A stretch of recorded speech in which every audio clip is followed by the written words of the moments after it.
Good morning students. Welcome to our channel. Hope so आप सब बहुत अच्छे होंगे और अभी ज़ोर ज़ोर से तैयारी भी कर रहे होंगे। बहुत सारे बच्चे अभी ट्रैवलिंग भी कर रहे होंगे। बहुत सारे बच्चों से मेरी बात भी हुई है। ठीक है, अमृतसर कोर्ट का एग्ज़ाम कल है।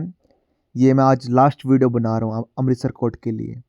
ठीक है, जब से एग्ज़ाम डेट आई है, जब से मैंने इतना फ्री में कंटेंट डिलीवर कर दिया है, मतलब अनइमेजिनेबल। मैंने भी सोचा नहीं था कि मैं आप सबके लिए इतनी मेहनत कर पाऊँगा। ठीक है, आज मैं आप सबके लिए लास्ट वीडियो बना रहा हूँ। कल आपका एग्ज़ाम डे है।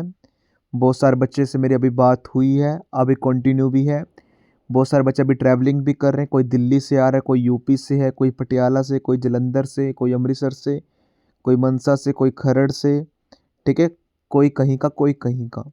ठीक है, बहुत सारे बच्चे ट्रैवलिंग कर रहे हैं। बहुत सारे बच्चे का होम टाउन है।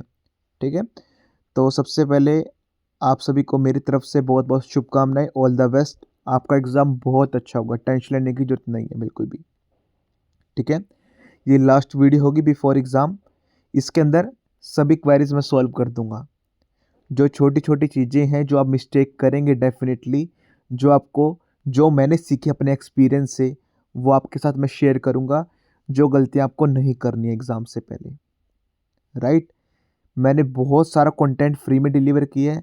सच में प्रभु की आज कृपा है मेरे ऊपर कि मैंने इतना कंटेंट फ्री में डिलीवर किया है। मैंने कभी सोचा भी नहीं था।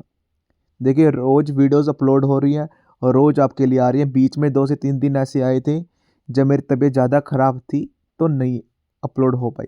लेकिन कोई भी दिन ऐसा नहीं गया जब वीडियो अपलोड ना की गई हो अमृतसर कोर्ट के लिए। दूसरे कोर्ट के बच्चे मुझे ऐसा बोल रहे हैं, सर सिर्फ आप अमृतसर कोर्ट के लिए पढ़ा रहे हो, हमारे कोर्ट के लिए नहीं पढ़ा रहे हो हमें टीज़ करके। ठीक है, ऐसा नहीं है बच्चों, आप सब मेरे एक हैं।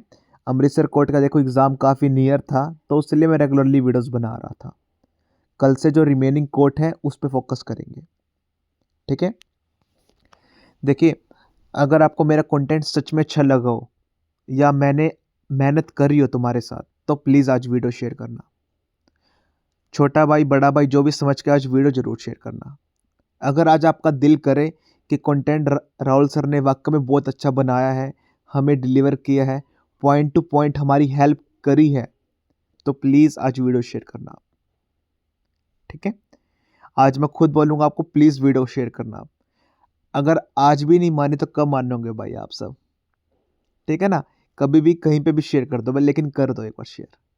ठीक है, साथ में प्लीज़ अपनी इस वीडियो में प्यार बनाए रखना आप सब। इस वीडियो, ये लास्ट वीडियो है। इसमें जो आपकी बहुत सारे दिनों से क्वेरीज थी, सर ट्रांसलेशन बता दीजिए, लेटर बता दीजिए, प्रेसी बता दीजिए, सब ले आया हूँ, डोंट वरी। ठीक है, हर एक चीज़ बताऊँगा, छोटी छोटी चीज़ें बताऊँगा एग्ज़ाम से पहले कि आपको फॉलो करना चाहिए। एग्ज़ाम में ये गलतियाँ नहीं करनी आपको, जिससे एग्ज़ामिनर आपके मार्क्स ना काट सके। ठीक है, मैं चाहता हूँ आप सभी का सिलेक्शन हो। ठीक है, चलिए वीडियो स्टार्ट करते हैं। साथ में जो बच्चे पहली बार वीडियो पे आए हैं, आपसे रिक्वेस्ट है अभी चैनल को सब्सक्राइब कर लीजिए, जिससे आने वाली वीडियो का नोटिफिकेशन सबसे पहले आपके पास आ जाए। ठीक है, अभी देखिए रात के आई थिंक सो 8:30 या 9 o'clock हो रहे हैं। मुझे नहीं पता, मुझे इस पर कम से कम 1000 लाइक्स चाहिए। आज तक आपसे नहीं मांगा कुछ भी। यूट्यूब के स्टूडेंट्स हैं जो, आपसे आज तक मैंने कुछ भी नहीं मांगा, लेकिन मैं इस पर चाहता हूँ प्लीज़ आप 1000 लाइक्स करवाएं ठीक है, इस वीडियो पे। रात को मैं 9 बजे इसको रिकॉर्ड कर रहा हूँ अभी। आई थिंक सो 9:30 के आसपास आपके पास आ जाएगी वीडियो। ठीक है, तो मैं नहीं चाहता कि इसे कोई भी ना बच्चा ना देखे एग्ज़ाम देने जाए। हर एक बच्चा इस वीडियो को देख के ही एग्ज़ाम देने जाए। वो सब आपके हाथ में रहेगा। प्लीज़, लास्ट टाइम बोल रहा हूँ, कभी तो मान लो कभी। ठीक है, इस वीडियो को ज़रूर शेयर करना। चलिए वीडियो स्टार्ट करते हैं। काफ़ी इंटरेस्टिंग रहने वाली है, काफ़ी अच्छी रहने वाली है। आपकी ओवरऑल हर एक चीज़ की रिवीजन हो जाएगी इस वीडियो में। ठीक है, सो डोंट वरी। सबसे पहले हम ट्रांसलेशन करते हैं। देखिए, आपके एग्ज़ाम में 90% चांसेस ये रहेंगे कि इंग्लिश टू पंजाबी ही ट्रांसलेशन आए।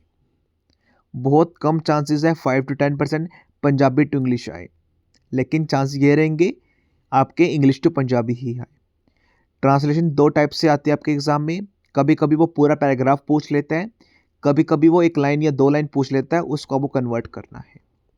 ठीक है, जिसके ज़्यादा चांसेस हैं मैंने वही इंक्लूड किए हैं, मैंने इंग्लिश टू पंजाबी ही किया है। ठीक है, सबसे पहले मैं आपको समझाता हूँ एग्जैक्टली मीनिंग क्या है, उसके बाद हम ट्रांसलेशन के पे मूव करेंगे।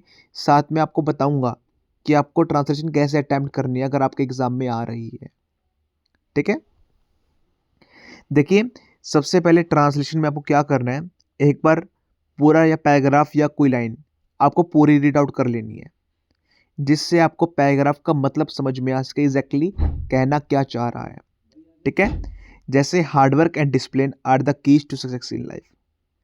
जीवन में सफल होने के लिए मेहनत प्लस डिसिप्लिन होना बहुत जरूरी है। Students who study regularly and remain focus on their goals always achieve good result. जो स्टूडेंट हमेशा फोकस करते हैं और रेगुलरली पढ़ रहे होते हैं वो हमेशा गुड रिजल्ट ही अचीव करते हैं अपनी लाइफ के अंदर। कॉन्फिडेंस साथ में patience plus positive thinking helps overcome difficulties. जैसे पढ़ते पढ़ते, ठीक है, तैयारी करते करते बहुत सारे हमें दिक्कतों का सामना करना पड़ता है, लेकिन कॉन्फिडेंस रहना, कॉन्फिडेंट रहना, शांत मन से रहना प्लस हमेशा पॉजिटिव सोचना, ये हमारी डिफ़िकल्टीज़ को ओवरकम करता है। ठीक है, every challenges teach us an important lesson. हर एक चैलेंज जो हमारी लाइफ के अंदर आता है, जो हमारी जो स्टडी के दौरान आता है, जो हमें एक पढ़ाता है, एक गाइड करता है, एक गाइड करता है, important lesson and prepares us for better future. जो हमें गाइड दे करता है, एक हमारा मार्गदर्शन करता है आने वाले फ्यूचर को ब्राइट बनाने के लिए। ठीक है, अब हम सबसे पहले हम ट्रांसलेशन में क्या करेंगे, मैंने पूरा पैराग्राफ पढ़ लिया, इसका मीनिंग समझ लिया। आपके एग्जाम में कोई भी पैराग्राफ आ जाता है 50 वर्ड्स 100 वर्ड्स, इससे ज़्यादा नहीं आएगा, 80 वर्ड्स या 70 वर्ड्स मैक्सिमम आएगा। ठीक है, ट्रांसलेशन के लिए, या फिर कोई 2 लाइन या 3 लाइन आ जाएंगी, आपको उसको अलग से करना है। ठीक है, सबसे पहले आपको पूरा मीनिंग समझना है, एग्जैक्टली वो पैराग्राफ कहना क्या चाहता है, वो लाइन कहनी क्या चाहती है। ठीक है, उसके बाद आपको क्या करना है, देखिए सबसे पहले जहाँ पर भी फुल स्टॉप आता है आपको वहाँ पर स्टॉप रुक जाना है। Hard work and discipline are the key to success in life. जीवन में सफल होने के लिए हमें परिश्रम प्लस लगातार पढ़ना चाहिए, डिसिप्लिन रहना चाहिए किसी भी चीज़ पे। जहाँ पर भी फुल स्टॉप आ जाता है आपको वहाँ पर रुक जाना है। ठीक है, बहुत बार देखिए ट्रांसलेशन में क्या होता है, पेपर चेक करते हुए टाइम मैंने भी देखा है, एग्जामिनर भी क्या चीज़ देखता है, बच्चे क्या करते हैं, गलतियाँ बता रहा हूँ सबसे पहले मैं आपको। ठीक है, जैसे 1 लाइन पढ़ी, 2 लाइन पढ़ी, 3 लाइन पढ़ी, तीनों लाइन का मीनिंग करके वो ना समरी बना के लिख देते हैं। ऐसा नहीं होता बच्चों ट्रांसलेशन में। ट्रांसलेशन में क्या होता है, कोई भी इंग्लिश की लाइन है उसको आपको हिंदी, इंग्लिश या पंजाबी में कन्वर्ट करना है। बेस्ट वे इसका अटैम्प्ट करने का क्या है, जहाँ पर भी फुल स्टॉप आ जाती है वहाँ पर आपको रुक जाना है और उतना ही आपको मीनिंग लिखना है पहले। शॉर्टी के साथ कह रहा हूँ, गारंटी के साथ अगर आप इसे फॉलो करते हैं, जहाँ पर भी फुल स्टॉप आ गई वहाँ पर रुक गए, पूरी लाइन का मीनिंग समझा और आपने ट्रांसलेशन में लिख दिया पंजाबी के अंदर या हिंदी के अंदर। पंजाब साइड पंजाबी आती है, हरियाणा साइड हिंदी आती है। ठीक है, आपका अगर 5 नंबर की आ रही है 4.5 मार्क्स, आप कहीं पे भी नहीं गए, वो मार्क्स बिल्कुल भी कट नहीं करेगा आपके। ठीक है, ट्रांसलेशन में वन मोर थिंग क्या होती है, अगर आप कहीं पे भी कुछ मिस्टेक कर रहे हैं, ठीक है, सपोज कीजिए आप ग्रामेटिकल मिस्टेक्स कर रहे हैं, तो इसमें आपकी काउंट नहीं करते वो। उसके कहने का मतलब क्या है, सिर्फ क्या आपको पंजाबी टू इंग्लिश आ रही है समझ में, क्या आप इंग्लिश टू पंजाबी कन्वर्ट कर सकते हैं, क्या पंजाबी टू इंग्लिश कन्वर्ट कर सकते हैं, उसका सिर्फ इतना सेंस है। छोटी मोटी गलतियां वो इग्नोर कर देगा। मैंने बहुत बार देखा है, मैं भी एग्जामिनर के फॉर्म में 1-2 बार गया हूं चेक करने के लिए, तो मुझे पता है। ठीक है, आपको हर एक लाइन, अब सेकंड लाइन देखिए आप, स्टूडेंट हु स्टडी रेगुलरली, ऐसे स्टूडेंट्स जो लगातार पढ़ रहे हैं and remain focused on their goals. और जहाँ पर उसका गोल्स है, सपोज कीजिए किसी को आईएएस बनना है, किसी को आईपीएस बनना है, किसी को कोई एग्जाम क्लियर करना है, जो उसका गोल्स है उस पर फोकस करते हैं, ऑलवेज अचीव गुड रिजल्ट, हमेशा वो अच्छा रिजल्ट प्रमाणित मिलता है उनको। आपको यहाँ फुल स्टॉप आगा, यहाँ पर आपको रुकना है और इस लाइन का आपको मीनिंग बताना है। 100% श्योरिटी के साथ कह रहा हूँ बच्चों, अगर आप इसे फॉलो करते हो एग्जाम में आपके अगर 5 नंबर की आ रही है, 4.5 मार्क्स गारंटी के साथ आएंगे, वो नहीं काट सकता कुछ भी। लेकिन आपको ऐसा बिल्कुल भी नहीं करना कि 3 लाइन 4 लाइन पढ़। अब देखिए, मैं बच्चों का माइंडसेट बताता हूँ आपको, बच्चे कैसे कर रहे होते हैं। Hard work and discipline are the keys to success in life. Student who study regularly and remain focused on their goals always achieve good result. उन्होंने इतना पढ़ लिया, ठीक है, फिर वो मीनिंग लिखना स्टार्ट करते हैं, ट्रांसलेशन स्टार्ट करते हैं। 100% गारंटी के साथ कहता हूँ, वो each and every line, each and every word का मीनिंग ही नहीं समझा पाएंगे, वो उसकी समरी बता देंगे बस। हमें वही चीज़ नहीं करनी, वो वाली गलती नहीं करनी यहाँ पर, ठीक है। होप सो आपको समझ में आ गया हुआ ट्रांसलेशन एग्जैक्टली कैसे लिखते हैं, जिससे आपके एग्जाम में मार्क्स बिल्कुल भी ना कटे। सेकंड भी लेके आया हूं, ये आपको खुद ट्राई करनी है, वीडियो को पोस्ट करना है, आंसर ट्रांसलेशन बिल्कुल भी नहीं देखनी है, राइट। प्लीज मानोगे ना आज मेरी लास्ट टाइम बात, कल से मैं बिल्कुल भी गाइड नहीं करूंगा आपको, ठीक है। कल से आप फ्री हो, मूवीज वेब सीरीज जो आपका मन करे वो करो, ठीक है। लेकिन आज तो आपको मेरी बात माननी पड़ेगी। वीडियो को पॉज करके अभी ट्रांसलेशन करो आप। बहुत सारे बच्चों ने अटेम्प्ट करा ही नहीं होगी, आज तक ट्रांसलेशन लिखी ही नहीं होगी, तो प्लीज वीडियो को पॉज करके अभी लिखिए आप। इसका आंसर भी दिया हुआ मैंने, ठीक है। सॉरी, नेक्स्ट, अब हम लेटर में मूव करते हैं। लेटर किसके ऊपर लिखना है? Write a letter to the editor of newspaper highlighting the problem of increasing cyber fraud and online scam and suggesting measure to control it.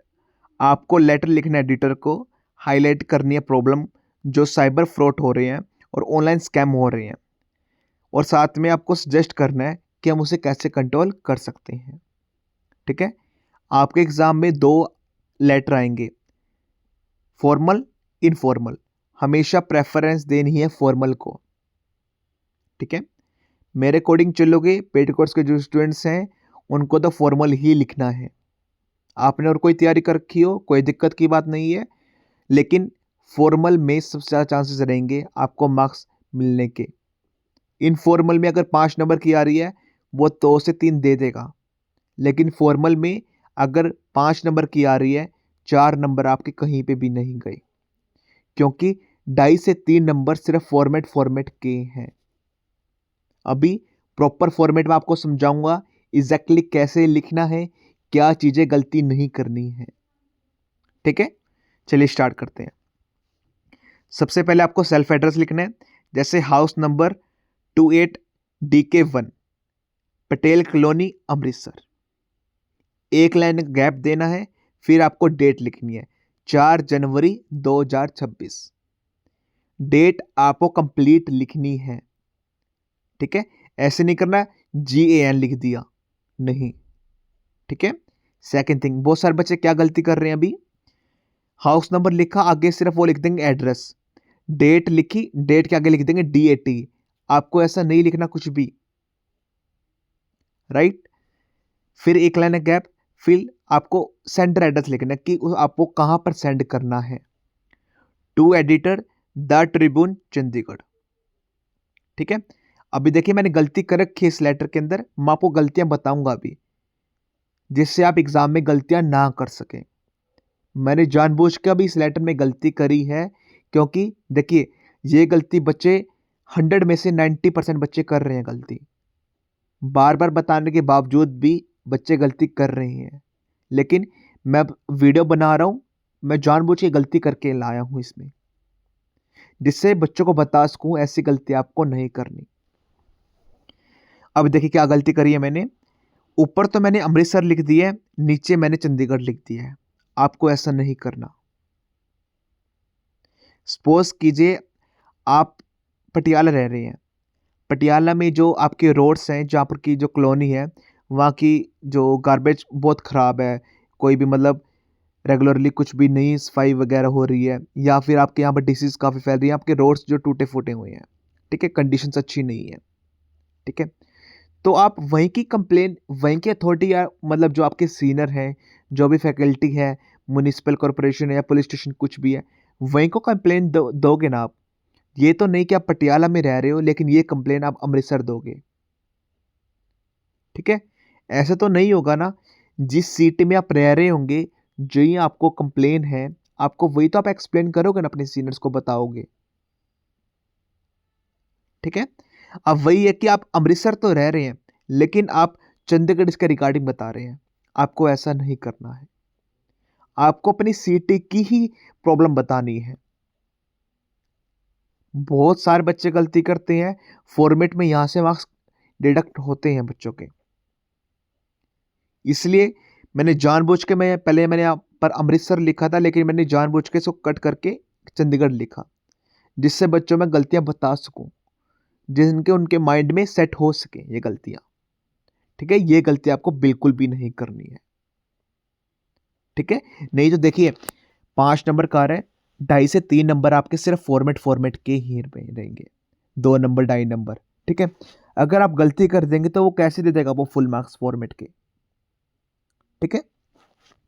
फिर आपको एक लाइन गैप देना है, फिर सब्जेक्ट लिखना है, फिर एक लाइन गैप, फिर सर या मैडम। अभी बहुत सारे बच्चे क्या गलती करते हैं, सब्जेक्ट को नीचे लिखेंगे, सर या मैडम को ऊपर लिखेंगे। ये आपने गलती करते हैं। 2 गलतियां आपको गिना दी।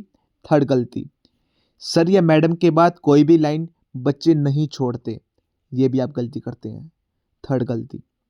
फोर्थ, सर या मैडम जैसे अभी एक लाइन गैप छोड़ना है आपको। अब मैंने इस लाइन से स्टार्ट किया है, through the column of esteemed newspaper. जो सर या मैडम है ना, उतना ही मार्जिन आपको छोड़ना है नीचे भी, ठीक है? देखिए 4 से 5 गलती हैं, छोटी छोटी, बिल्कुल माइनर सी। अभी देखिए बहुत सारे बच्चे ऐसे होते हैं मेरे पास आते हैं कि सर पेपर तो बहुत अच्छा गया, जो आपने करा है बिल्कुल वही आया है, ठीक है? लेकिन वो ना ये छोटी छोटी गलतियां कर देते हैं, जिससे उनका सिलेक्शन रह जाता है। आपको ऐसी गलतियां बिल्कुल भी नहीं करनी है। आप पूरे यूट्यूब पे बता दीजिए ऐसे पैटर्न से, कोई आपको हर एक चीज बता रहा हो, कोई भी नहीं बता रहा आपको, ठीक है? मुझे आपको प्लीज इस चैनल को सपोर्ट कीजिए, ज़्यादा से ज़्यादा तक लोगों तक पहुंचाइए। मुझे सिर्फ आपसे यही चाहिए, ठीक है ना? इतना मुझे पता है, मैं इतना अच्छा पढ़ा रहा हूँ, बस लोगों को तक पहुंचाइए, तो ये आपका काम रहेगा, ठीक है? आपने पूरी लाइफ टाइम में ऐसे लेटर देखे होंगे लेकिन मेरे पढ़ाने का तरीका एक यूनिक है, आपने कहीं पे भी नहीं देखा होगा, ठीक है? आपको गलतियां मैंने बता दी हैं, आपको मैं दोबारा बता देता हूं। देखिए दोनों जगह सीटी सेम आएगी। फर्स्ट गलती, सब्जेक्ट ऊपर आएगा सर या मैडम से। सेकंड गलती, ठीक है, सर या मैडम के नीचे एक लाइन गैप आता है। थर्ड गलती। फोर्थ, सर या मैडम में उतना जितना आपने मार्जिन छोड़ा है उतना ही मार्जिन आपको छोड़ना है, ठीक है? डेट आपको पूरी लिखनी है, राइट? अब आपको स्टार्ट कैसे करना है, through the column of esteemed newspaper. ये लाइन यूनिवर्सल है, आपको इस लाइन से स्टार्ट कर सकते हैं, आपको डरने की कोई भी जरूरत नहीं है। काफ़ी यूनिवर्सल लाइन है, कोर्ट में यही चलती है, एग्जामिनर इस लाइन को देख के इंप्रेस हो जाता है बहुत बार, ठीक है? इस लाइन से अब आपको पढ़ के सुना रहा हूं, आपको मीनिंग भी बता रहा हूं हिंदी में, जिससे आपके माइंड में सेट हो जाए पॉइंट्स, आपको कैसे क्या लिखना है, ठीक है? Through the column of esteemed newspaper, I wish to draw attention to the alarming rise in cyber fraud and online scams across the country। मैं अपने न्यूज़पेपर के माध्यम से मैं आपकी अटेंशन ड्रॉ करना चाहता हूँ कि जो साइबर फ्रॉड हो रहे हैं बहुत ज़्यादा हो रहे हैं हमारी कंट्री के अंदर। एवरी डे, हर दिन, innocent people are cheated through fake calls. जो इनोसेंट पीपल होते हैं उनको चीट किया जाता है फेक कॉल से, फिशिंग लिंक से, मतलब जो इनएक्टिव लिंक्स होते हैं, जो पाकिस्तान वगैरह या फिर साइबर फ्रॉड के लिंक्स होते हैं, एंड फ्रॉडेड ऑनलाइन ट्रांजेक्शन से, right? Student, senior citizen and small business owners are worst affected. सबसे ज़्यादा मतलब किसके इफेक्ट पड़ा इस चीज़ का, एक स्टूडेंट्स के, एक सीनियर सिटीजन्स के और स्मॉल बिजनेस वाले के। लैक ऑफ डिजिटल अवेयरनेस मतलब ऑनलाइन हमें हर एक चीज़ की नॉलेज ना होने के कारण fear of reporting such crime encourage fraudsters to continue their activities. हमें डिजिटल अवेयरनेस की नॉलेज ना होने के कारण साथ में हम रिपोर्ट नहीं कर रहे हैं ऐसी ऐसी चीज़ें। सपोज कीजिए आज आपके साथ फ्रॉड हो रहा है, आप कहीं पे भी क्लेम कंप्लेन नहीं कर रहे हैं। वही चीज़ें जो फ्रॉड हैं उनको इंकरेज करता है कि हम तो पकड़े ही नहीं जाने वाले। अगर आप कंप्लेन कर देते हैं, आप इस चीज़ से डरते हैं कि मेरी बदनामी होगी, हर किसी को पता चलेगा। लेकिन वही चीज़ जो फ्रॉड वालों को और इनकरेज कर रहे हैं कि हमें तो कोई पकड़ ही नहीं सकता, right. Many victims lose their hard earn money with in minutes. बहुत सारे लोग जो अपनी मुश्किल से पैसे कमाए हुए होते हैं उसको वो मिनट्स में ही बर्बाद कर देते हैं। The government should conduct awareness campaign in school and public places. Government को कंडक्ट करना चाहिए अवेयरनेस कैंपेन स्कूल्स और पब्लिक प्लेसेस में। Strict laws and quick action by cyber crime cells are also necessary. हमें इसके रिगार्डिंग स्ट्रिक्ट लॉस बनाने पड़ेंगे, साथ में क्विक एक्शन लेना पड़ेगा, ठीक है। वो भी हमारे लिए नेसेसरी ही अब बन चुका है। People must be educated to avoid sharing personal और बैंकिंग डिटेल्स ऑनलाइन। पीपल को बचना चाहिए कि अपने जो बैंकिंग की डिटेल्स हैं या पर्सनल डिटेल्स हैं वो शेयर ना करें, ठीक है। I hope the concern authorities will take effective steps to curb this growing menace. मुझे आशा है जो अथॉरिटीज़ हैं वो इफेक्टिव स्टेप लेगी इसे कंट्रोल करने के लिए।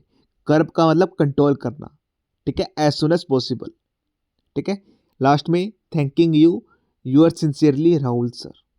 ये मैंने लिखा है, अपना नाम भी डाल सकते हैं, कोई दिक्कत की बात नहीं है, ठीक है। थैंकिंग यू, थैंक यू लिख सकते हैं, लेकिन 90% एफर्ट ये करना थैंकिंग यू की जगह थैंक यू लिखना आप, ठीक है। ये भी एक गलती है वैसे, कभी कभी एग्जामिनर इसको ना लगा देता है राउंड सर्कल, थैंक यू लिख लेना, ठीक है। बहुत सारी माइनर माइनर सी गलतियां मैंने आपको बता दी हैं, इस चीज़ का आप ध्यान रखना, ठीक है। अब हम प्रेसिस के बारे में बात करते हैं। एग्जैक्टली प्रेसिस होती क्या है, आपके एग्जाम में कैसे आती है। देखिए प्रेसी आपको 1/3 में लिखनी होती है। फर्स्ट थिंग, कोई भी प्रेसी आती है सबसे पहले आपको उसका मीनिंग समझना पड़ेगा। एग्जैक्टली वो सेंटेंस कहना क्या जाता है, वो पैराग्राफ कहना क्या जाता है। जैसे आपने ट्रांसलेशन में ऊपर ऊपर से पूरा पैराग्राफ पढ़ लिया था, बस उसका मीनिंग समझ लिया था, लेकिन इसके अंदर आपको पूरा ही मीनिंग समझना पड़ेगा, ईच एंड एवरी लाइन का, ठीक है। बहुत इजी है। आपको देखिए प्रेसिस में अगर 5 नंबर की आ रही है, 4.5 मार्क्स की गारंटी मैं लेता हूं। बस ये 2-3 पॉइंट सुन लीजिए, कुछ भी नहीं करना, बिल्कुल इजी है, ज़्यादा दिमाग अपना नहीं दौड़ाना आपने, ठीक है। सपोज कीजिए ये पैराग्राफ ही है, आपके सामने A4 शीट है ये, जिसपे प्रेस से लिखी हुई आई है, ठीक है। ये इंडस्ट्रियलाइजेशन से लेके विदाउट हार्मिंग नेचर तक आई आपके एग्जाम में। सबसे पहले पूरा पैराग्राफ पढ़ लेना, आपको पेन लेना, बिल्कुल माइनर सा जो किसी को भी दिखाई ना दे बिल्कुल भी। 2-3 पॉइंट आपको कौन से देखिए याद करने हैं। सपोज कीजिए इंडस्ट्रियलाइजेशन से लेके विदाउट हार्मिंग नेचर तक है। सबसे पहले आपको पेन लेके बिल्कुल माइनर सा, कभी कभी देखिए जो इन्विजिलेटर होता है वो काफ़ी हार्ड होते हैं नेचर के, तो वो कुछ भी चलाने नहीं देते अनवांटेड शीट्स पे। तो आपको क्या करना है, बिल्कुल माइनर सा, किसी को भी दिखाई ना दे। जैसे आप कुछ भी पढ़ रहे हैं, जो कुछ भी मोस्ट इंपॉर्टेंट आ गया तो आप उसको अंडरलाइन कर लेना। पूरा पैराग्राफ पढ़ोगे, बार बार नहीं पढ़ना, मैं बोल रहा हूं आपको, एक बार ही पढ़ना, आराम से पढ़ना, कोई दिक्कत की बात नहीं है। आपके पास 2 घंटे हैं, आपको ट्रिक भी बताऊंगा अभी लास्ट में, एग्जैक्टली आपको पेपर कैसे सॉल्व करना है, हर एक चीज पहले किस चीज पे मूव करना है, ठीक है। देखिए आपको ये सारा कुछ हो जाएगा, आपको कोई टेंशन की बात नहीं है। पूरा पैराग्राफ पढ़ोगे आप, जहां पर भी कुछ इंपॉर्टेंट वीआईपी डाटा जाता है, सपोज कीजिए कोई न्यूमेरिकल वैल्यू आ जाती है जो काफ़ी यूनिक है, कोई वीआईपी पर्सन का नेम आ जाता है, कोई स्पोर्ट्स का नेम आ जाता है, कोई कंट्री का नेम आ जाता है, कोई प्लेस का नेम आ जाता है, या एनीथिंग, कुछ भी जो मोस्ट इंपॉर्टेंट है, उस चीज़ को अंडरलाइन कर लेना, ठीक है। तो जहां पर भी आपने अंडरलाइन की, सपोज कीजिए आपने पूरा पैराग्राफ पढ़ लिया, आपने 7 जगह अंडरलाइन की जो मोस्ट इंपॉर्टेंट है। आपको पढ़ने के बाद ही पता चलेगा कि क्या चीज़ इंपॉर्टेंट है, क्या चीज़ इंपॉर्टेंट नहीं है, ठीक है। आपको मीनिंग समझ में आ जाएगा एग्जैक्टली, ठीक है। जैसे ही आपने करा, आपने 7 जगह आपने अंडरलाइन की, उन 7 अंडरलाइन में से ही आपको पूरा मीनिंग समझा देना है। 100% गारंटी के साथ कहता हूँ बच्चों, अगर जैसे मैंने अभी आपको बताया है, अगर आप वैसे ही कर लेते हैं, आपका आधा मार्क्स भी नहीं कटेगा, वो आपको 5 आउट ऑफ 5 ही मार्क्स देगा। बच्चे क्या गलती करते हैं, अभी मैं आपको बच्चों की गलतियां बताता हूँ। बहुत सारे बच्चे क्या गलती कर रहे होते हैं, पैसेज लिखने उनको, पैराग्राफ पढ़ा, उनको एग्जैक्टली किसी ने बताया तो है नहीं, यूट्यूब पे मतलब बहुत टीचर ने गलत बकवास कर रखी है, ऐसे कर लो, ऐसे कर लो, ऐसे कर लो, ठीक है। क्या करते हैं, कुछ पढ़ा उन्होंने, सपोज कीजिए आपके एग्जाम में 50 वर्ड्स की प्रेसी आ रही है, बच्चे इसी चीज को अपने मीनिंग में समझा देते हैं समरी बना के, लेकिन 80 वर्ड्स में हर एक चीज का मीनिंग, जैसे सपोज कीजिए industrialisation has played a vital role in the economic development of the nation. जो इंडस्ट्रियलाइजेशन है एक इंपॉर्टेंट रोल प्ले करती है किसी भी देश की डेवलपमेंट को बनाने के लिए, इकोनॉमिक के लिए, ठीक है, कि जिससे उस देश की अर्थव्यवस्था स्ट्रांग बने, ठीक है। अभी बच्चे क्या कर रहे होते हैं, ये लाइन आई, इसी लाइन की समरी बना रहे होते हैं हर एक लाइन की, और 80 वर्ड्स में बना रहे होते हैं, 100 वर्ड्स में बना रहे होते हैं। मैंने खुद देखा एग्जाम में, तो एग्जामिनर भी उस पर पूरा काटा लगा रहा होता है, ठीक है। एग्जामिनर सबसे चेक क्या करेगा आपकी प्रेसिस के अंदर, उसको कुछ भी चेक नहीं करना, उसको सिर्फ ये देखना है कि जो उसने पहले प्रेसिस पढ़ रखी होगी, कि उसने पहले ये देखना सिर्फ आपने जो मेन इंपॉर्टेंट पॉइंट्स हैं, सपोज की जो कोई भी प्रेसिस रहती है उसमें ना कोई एक्टर के ऊपर रहती है, उसमें सलमान खान का नेम है, शाहरुख खान का नेम है, उनकी डेट ऑफ बर्थ है, अमिताभ बच्चन का नेम है, साथ में पीएम मोदी का नेम है, उसमें यहाँ पर ताजमहल का नेम है।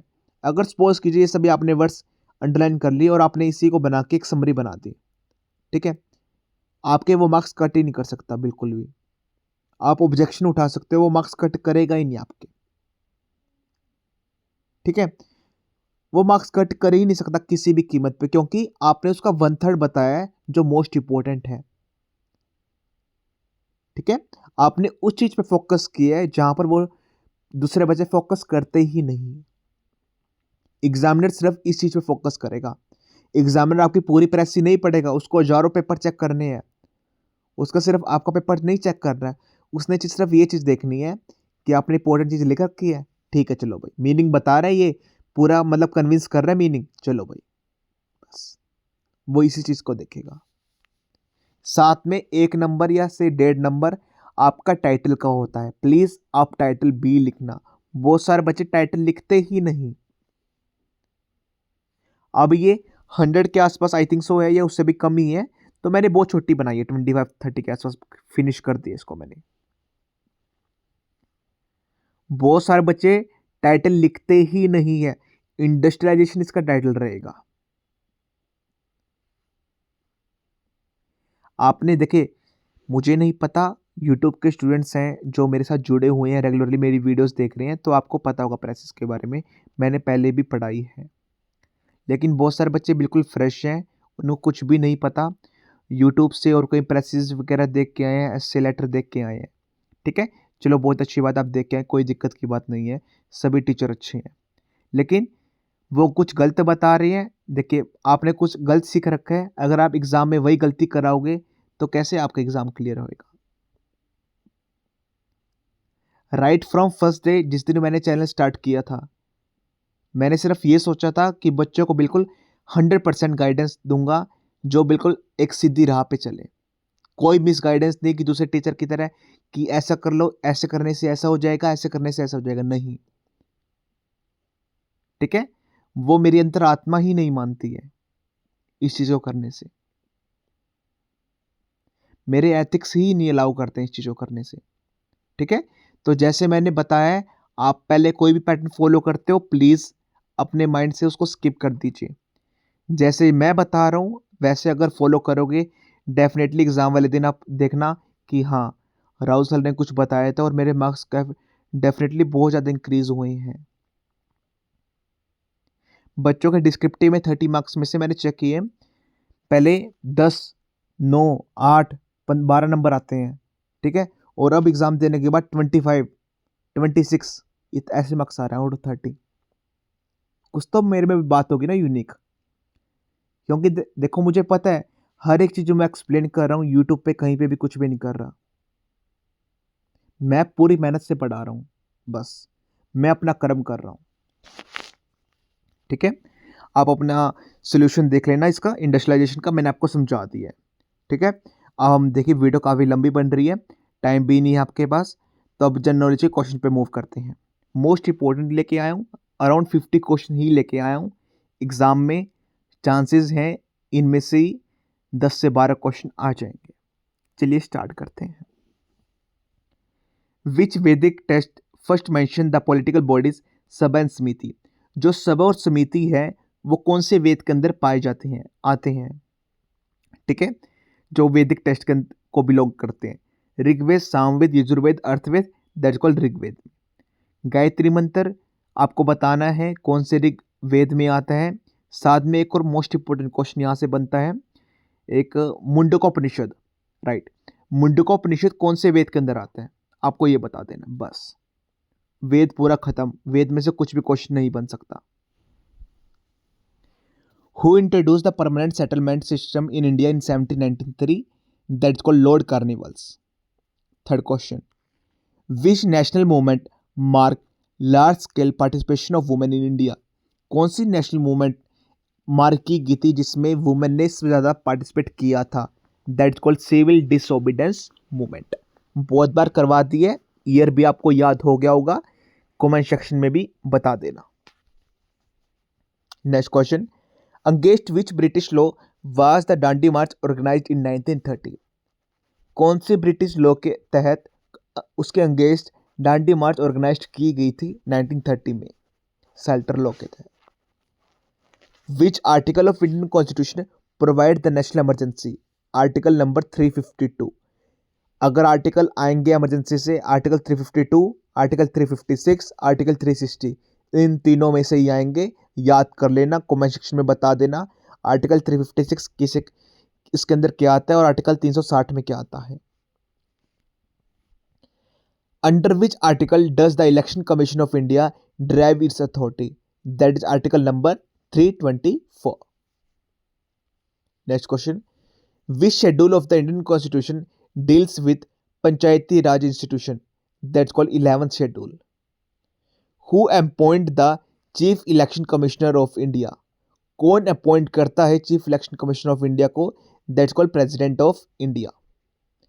विच river system form the largest delta in the world? कौन सी रिवर सिस्टम फॉर्म करती है largest delta in the world? That's called Ganga Brahmaputra. Which latitude passes almost through the middle of the India? कौन सी लैटिट्यूड पास होती है almost middle में से India के? That called Tropic of Cancer. बहुत बार क्वेश्चन करवा दिया मैंने ये तो, कि कौन सी स्टेट से पास होती है, कितने स्टेट्स पास होते हैं, ये तो आपको मतलब रट चुके होंगे लास्ट टाइम तक। Why are the Western Ghats recognised as biodiversity hotspot? Due to high endemism.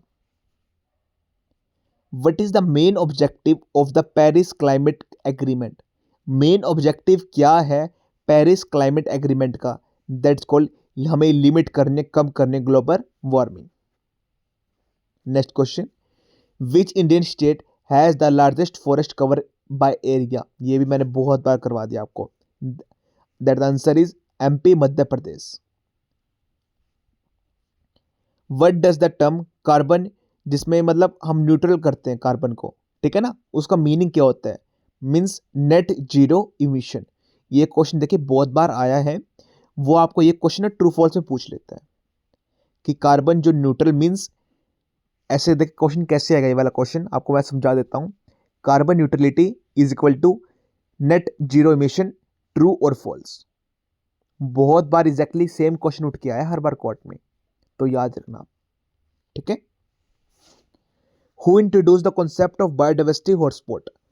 किसने कॉन्सेप्ट इंट्रोड्यूस किया था biodiversity hotspot? That's called Norman Myers. What does the GDP deflator primary mean? That's called inflation, बढ़ना। Which organization release CPI data in India? कौन सी organization release करती है CPI data in India? That's NSO. NSO की full form बता देना बस आप। ये मैंने क्वेश्चन करवाया आपको पहले, अगर आपको याद होगा मैंने वहाँ पर सीपीआई की पूरी फुल फॉर्म बताई थी आपको। यहाँ मैं आपको खाली सीपीआई लेके आया हूँ। याद होगा बहुत सारे बच्चों ने, जिन बच्चों ने किया होगा। What was the main objective behind introducing GST in India? Main objective क्या था जीएसटी का इंट्रोड्यूस करने में इंडिया में? That is called one nation one tax. पूरा नेशन पे एक टैक्स लगे, one nation one tax. Which sector contribute the largest share to India GDP? That's called service sector. Most important question है, lock कर लो, आएगा आपके एग्जाम में। What is the name of India first solar observation mission? That's called Aditya L1. Next question. Which government scheme provide free fruit grains to eligible household? That's called PMGKY. आपको इसकी full form बता देनी है। What is the meaning of this? Which country hosted the G20 summit in 2023?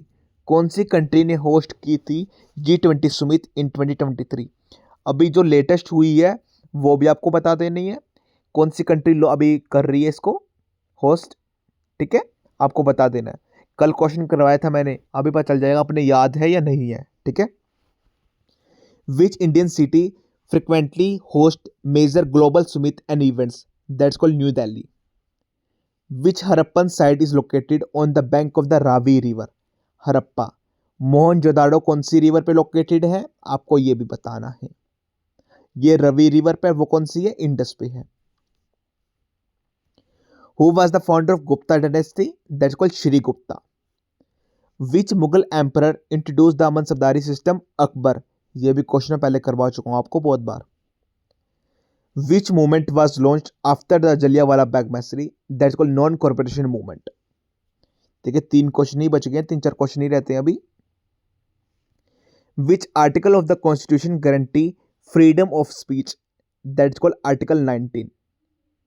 Next question. Which constitutional body conduct election in India? That's called election commission of India. Most important है, ये भी आएगा आपके exam में। बहुत अभी conflict चल रहा है इसके रिगार्डिंग, जो राहुल गांधी अभी कर रहे हैं, तो आने के बहुत ज़्यादा चांसेस हैं इस क्वेश्चन के। What is the tenure of president of India? That's called 5 years. Which schedule list official language of India? That's called 8th schedule. Which is the highest mountain peak in India? That's called Kanchenjunga. ठीक है। Which soil is best suitable for cotton cultivation? कौन सी soil best है cotton cultivation के लिए? That's called black soil. Which Indian state received the highest rainfall? That's called Meghalaya. Which strait separate Indians and Sri Lanka? That's called Polk Strait. What is the main cause of climate change? That's called greenhouse gases. Which international day is observed on 22 April? That's called Earth Day. What does deforestation mainly affect? That's ecological balance. अगर हम पेड़ cut कर देंगे तो पूरे ecology को वो imbalance कर देगा वो। ठीक है। Which India Act protect wildlife? कौन सा इंडिया एक्ट प्रोटेक्ट करता है हमारी वाइल्ड लाइफ को? That's called wild life protection act. कौन से ईयर में हुआ था? 1974 में, I think so. Which sector employees the maximum population in India? That's called primary sector. Most important question है, हर एक बच्चा इस पर टेरिटरी सेकेंडरी लगाता है। ठीक है, याद रखना है क्वेश्चन। कौन सा सेक्टर एम्प्लॉय करता है maximum population in India? That's called primary sector. What is the full form of SBI? Security and exchange bank of India. मैंने पूरी कंप्लीट नहीं लिखी है, मैं आपको बता देता हूं। Security and exchange bank of India. Which bank issue currency notes in India? That's called Reserve Bank. What is fiscal deficit related to? That's called government expenditure. Which Indian mission studies the sun from L1 point? That's called Aditya L1। मैं पिछले 3 दिन से वाला question करवा रहा हूं आपको, Aditya L1 वाला, तो आपके टिप्स पे हो जाना चाहिए वाला। अभी देखिए 3-4 क्वेश्चन है last. Which organisation publish World Economic Outlook? That's called IMF। Which Indian scheme aim at financial inclusion? That called Jan Dhan योजना।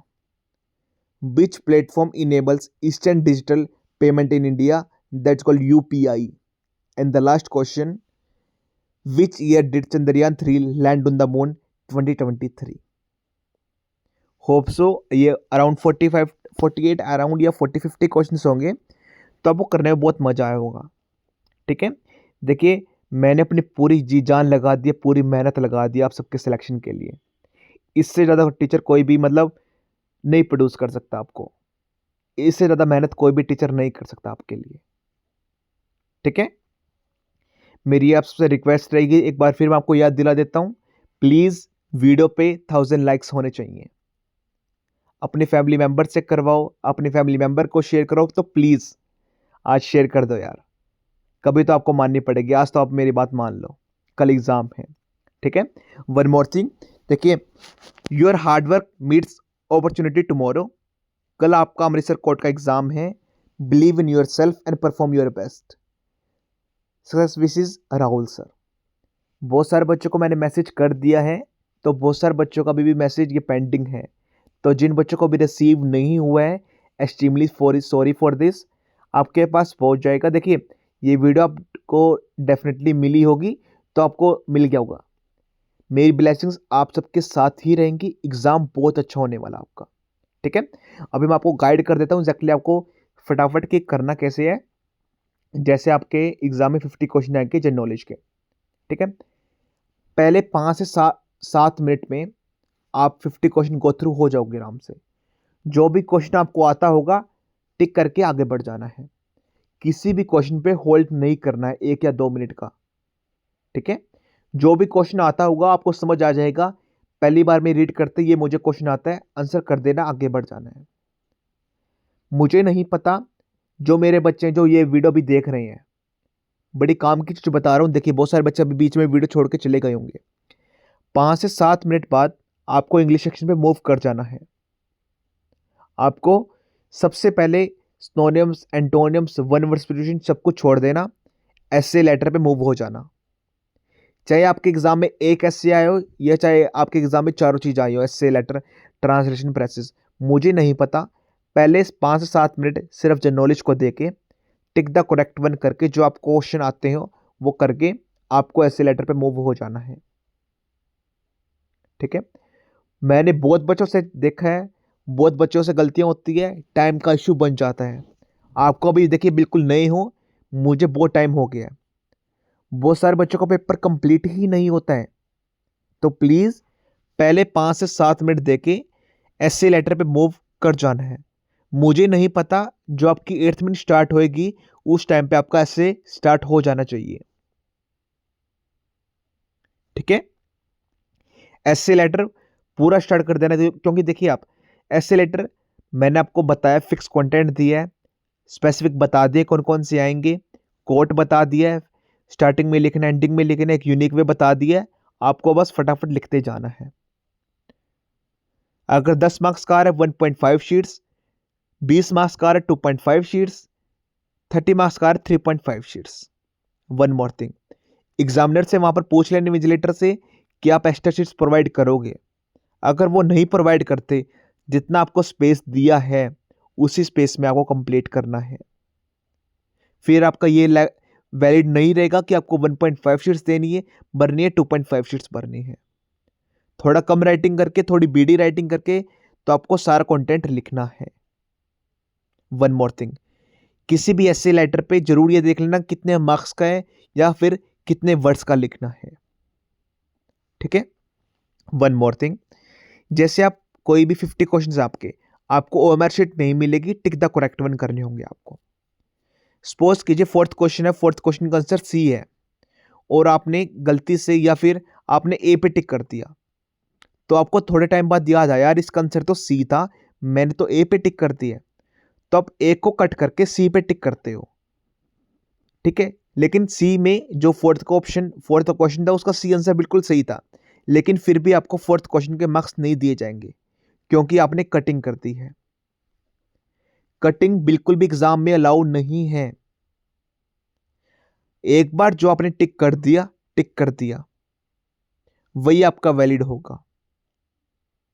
ठीक है, इसलिए बोल रहा हूं सोच समझ के जो क्वेश्चन आता हो सबसे पहले वो कर लेना, बाद में सब कुछ वो छोड़ देना जो कुछ समझ में। सपोज ये कोई क्वेश्चन 11th क्वेश्चन है, आपको डाउट है ए आएगा और बी आएगा, उसे छोड़ दीजिए, वो बाद में कर लेना। आप अपने इंग्लिश में मूव कीजिए। आप इंग्लिश का मूव करने के बाद आपको सेटिस्फाई हो जाओगे, अब मुझे कोई टेंशन नहीं है। फिर आप आराम से एमसीक्यू बेस्ड कर सकते हो क्वेश्चंस। अगर आपने पहले ही, बहुत सारे बच्चे जो गलती करते हैं 40 मिनट्स 50 मिनट्स सिर्फ आपने एमसीक्यू में ही खत्म कर दिए, तो आपके पास टाइम ही नहीं बचेगा। इसमें देखिए आपको बेनिफिट क्या नहीं मिलेंगे। सबसे ज़्यादा आप स्पीड पे फोकस करेंगे कि मैं जल्द से जल्द पेपर कंप्लीट करूं, सिर्फ 1 घंटा ही रह गया। 1 घंटे बाद इन्विजिलेटर आपको बार बार बोलने लग जाएंगे सिर्फ 1 घंटा रह गया, 50 मिनट्स लेफ्ट, 40 मिनट्स लेफ्ट। आप स्पीड इंक्रीज करोगे, राइटिंग बहुत गंदी जाएगी, लाइनिंग टेढ़ी मेढ़ी जाएगी। माइंड में जो आपके थॉट थे लिखने के, वो भी आप ब्लैंक होते चले जाओगे, क्योंकि आपके माइंड में टेंशन क्रिएट हो जाएगी, यार पेपर का टाइम खत्म हो रहा है, मुझे फटाफट कंप्लीट करना है। आप बच्चों नए हो, ठीक है, आपको पता नहीं है। मैं तो बहुत सारे एग्जाम्स सिलेक्शन दिला चुका हूं, ठीक है। जैसे मैं बता रहा हूं वैसे ही फॉलो करना है, ठीक है। One more, best of luck from my side. घबराना नहीं है बिल्कुल भी, एग्जाम बहुत अच्छा जाएगा आप सबका, ठीक है। एग्जाम के रिगार्डिंग और कोई भी क्वेरीज है कमेंट सेक्शन में बता देना, मैं आपको डेफिनेटली हेल्प करूंगा। वन मोर थिंग, बहुत सारे बच्चों का भी एक डाउट आ रहा था मेरे पास, अभी मुझे याद आ गया कि सर हमें रिपोर्टिंग टाइम 8:30 पे ही जाना है। देखिए 8:30 रिपोर्टिंग टाइम है, क्लोजिंग टाइम कुछ भी उनको डिस्क्लोज नहीं किया है, तो कोशिश करना 8:30 9 o'clock तक आप पहुंच जाना, ठीक है। अभी देखिए आप वहाँ पर जैसे एग्जाम सेंटर पर आप पहुँचते हैं, अगर आप पहले अंदर चले जाते हैं तो 2 घंटे आपको बिठा के रखेंगे वो।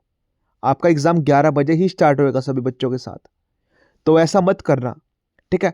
आप अंदर बैठ के क्या ही करोगे, सिर्फ दिमाग खराब होएगा अंदर बैठ के। एक काम करना, आप गार्ड से पूछ लेना कि एंट्री कब तक है। सपोज कीजिए वो ये कहते हैं कि 10:30 तक एंट्री है, तो आप काम करना, एग्ज़ाम सेंटर के बाहर बैठ जाना, घर से ईयरफोन लेके आराम से वीडियो चला लेना मेरी कोई भी, बस। किसी भी बच्चे से बकवास नहीं करनी, किसी भी बच्चे से कुछ भी नहीं कहना, अपनी सिर्फ फोकस करना पढ़ाई पे, ठीक है। बहुत सारी वीडियोस है, मैंने बहुत सारी करवा रखी हैं, शेयर कर रखी हैं व्हाट्सएप पे, यूट्यूब पे आप वीडियो सेक्शन में जाओगे, बहुत सारे मैंने करवा रखा है। चुपचाप होके वो वीडियो देख लेना। सपोज कीजिए वो 10:30 करे कि 10:30 लास्ट टाइम है आपको एंट्री लेने का, तो आप 10 o'clock अंदर एंटर कर जाना, ठीक है। क्योंकि आप देखिए अंदर तो आप कुछ भी नहीं कर सकते ना, आपके पास फ़ोन वगैरह होगा, कुछ भी नहीं होगा, सिर्फ टाइम वेस्ट करोगे। इससे अच्छा आप बाहर बैठ के 1 से 2 घंटा कुछ पढ़ ही लोगे। टाइम बचाने की कला समझिए आप, ठीक है। एग्जाम के रिगार्डिंग और कोई भी क्वेरीज है, feel free to contact me. Please video को ज़्यादा से ज़्यादा लोगों तक शेयर करना। That's all from my side, thank you.